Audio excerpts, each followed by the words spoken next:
Hello, എല്ലാവർക്കും നമസ്കാരം. എല്ലാവരും സുഖമായിട്ടിരിക്കുന്നു വിചാരിക്കുന്നു. അപ്പോൾ ഇന്ന് ഞാൻ നിങ്ങളുടെ അടുത്ത് സംസാരിക്കുന്ന ടോപ്പിക്ക് മനസ്സമാധാനം കിട്ടാൻ വേണ്ട ശീലങ്ങൾ എന്തൊക്കെയാണെന്നുള്ളതാണ്. അപ്പോൾ നമുക്ക് ടോപ്പിക്കിലോട്ട് പോവാം. ഈ മനസ്സമാധാനത്തിന് നമ്മുടെ ജീവിതത്തിലുള്ള പങ്ക് വളരെ വലുതാണ് അല്ലേ?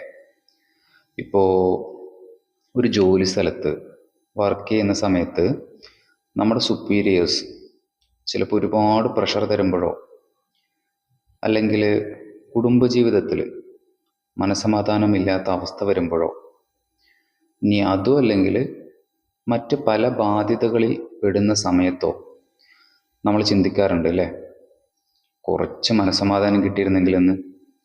അപ്പോൾ ഇങ്ങനെയുള്ള സന്ദർഭങ്ങളിൽ നിന്ന് എങ്ങനെ പുറത്തു വരാം, അല്ലെങ്കിൽ എങ്ങനെ മനസ്സമാധാനം കൈവരിക്കാം എന്നുള്ളതാണ് നമ്മൾ ഇന്ന് നോക്കാൻ പോകുന്നത്. അതിലാദ്യം നമ്മുടെ കോംപ്ലക്സുകൾ മാറ്റിവെക്കണം എന്നുള്ളതാണ്.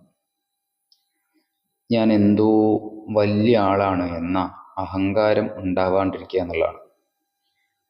കാരണം നമ്മൾ വിചാരിക്കും നമ്മളാണ് എല്ലാം തികഞ്ഞത് എന്ന്, അല്ലേ? അത് വെറും തോന്നൽ മാത്രമാണ്. ആ സാഹചര്യത്തിൽ ചിലപ്പോൾ മറ്റുള്ളവരെക്കാളും ചില കാര്യങ്ങളിൽ നമുക്ക് അറിവുണ്ടായേക്കാം എന്ന് കരുതി നമ്മൾ ഒരിക്കലും അഹങ്കരിക്കാൻ പാടില്ല. ഇനി അതുപോലെ തന്നെ നമ്മളൊരു പ്രശ്നത്തിൽ പെടുകയാണെന്നിരിക്കട്ടെ, ആ സമയം എനിക്ക് മാത്രം എന്താ ഇങ്ങനെയൊക്കെ നടക്കണത് എന്ന നെഗറ്റീവ് തോട്ട് വരും നമുക്ക്, ഇല്ലേ? ഇനി നമ്മൾ ഇങ്ങനെ ആ കാര്യത്തെ സമീപിക്കുകയാണെന്നിരിക്കട്ടെ, എല്ലാ കാര്യങ്ങളും നെഗറ്റീവിലായിരിക്കും അവസാനിക്കുക എന്നുള്ളതാണ്. ഇനി നമ്മൾ ഓവറായിട്ട് ഒരു കാര്യത്തെക്കുറിച്ച് അഭിപ്രായം ആരോടും പറയാതിരിക്കുക എന്നുള്ളതാണ്. കാരണം എന്താ അറിയോ, ഒരു പരിധിയിൽ കൂടുതൽ നിങ്ങൾ അഭിപ്രായം പറഞ്ഞാൽ അതാർക്കും കേൾക്കാൻ ഇഷ്ടപ്പെടാറില്ല എന്നുള്ളതാണ്. ഇനി ചിലപ്പോൾ കേൾക്കുന്നത് നമ്മളോടുള്ള റെസ്പെക്റ്റ് കൊണ്ടായിരിക്കും കേട്ടോ, അതുകൊണ്ടായിരിക്കും അവരത് പ്രതികരിക്കാത്തത്. ആ ബോധം നമ്മുടെ ഉള്ളിൽ വേണം എന്നുള്ളതാണ്.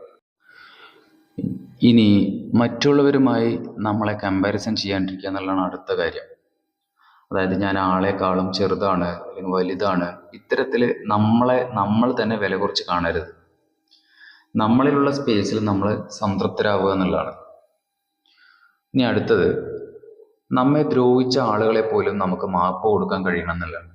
കാരണം എന്താ അറിയോ, ആള് നമ്മെ ദ്രോഹിച്ചതാണെന്ന് കരുതി ആ വൈരാഗ്യം ഒരിക്കലും നമ്മൾ കാത്തു സൂക്ഷിക്കരുത്. നമ്മളുടെ മനസ്സ് അസ്വസ്ഥമാകുന്നതിന് പകരം ഫോർഗീവ് ചെയ്യുക, അത് വിട്ടുകളയുക.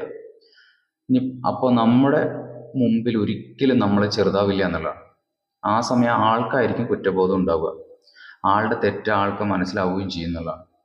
നമ്മൾ ഇതിനെല്ലാം പ്രതികരിക്കാൻ നിന്ന് നമ്മുടെ വില പിടിച്ച സമയം വെറുതെ കളയരുത്. ഓക്കെ, ഇനി നന്ദിയില്ലാത്ത ജീവിതം നയിക്കാതിരിക്കുക എന്നുള്ളതാണ് ലാസ്റ്റ് പോയിന്റ്. നമ്മളെ കൊണ്ട് ചെയ്യാവുന്ന പോലെ ആളുകളെ സഹായിക്കുക, നന്ദിയുള്ളവരായി തീരുക എന്നുള്ളതാണ്.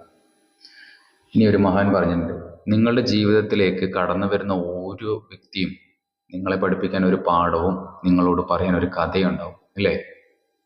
എന്തായാലും നമ്മളൊരു ചെറിയ കാലമാണ് നമ്മൾ ഈ ഗ്രഹത്തിൽ ജീവിക്കുന്നത്. ആയതിനാൽ ഈ യാത്ര ആസ്വദിക്കുന്നതിനും ഈ പ്രകൃതിയുടെ രസം നുകരുന്നതിനുമായിട്ടുള്ള വിവേകമുള്ളവരായി തീരാൻ വേണ്ടിയിട്ട് എല്ലാവർക്കും കഴിയട്ടെ എന്ന് ഞാൻ ആശംസിക്കുന്നു. നിങ്ങൾക്കെല്ലാം നല്ലൊരു ദിവസം ആശംസിക്കുന്നു. Have A good day. Thank you.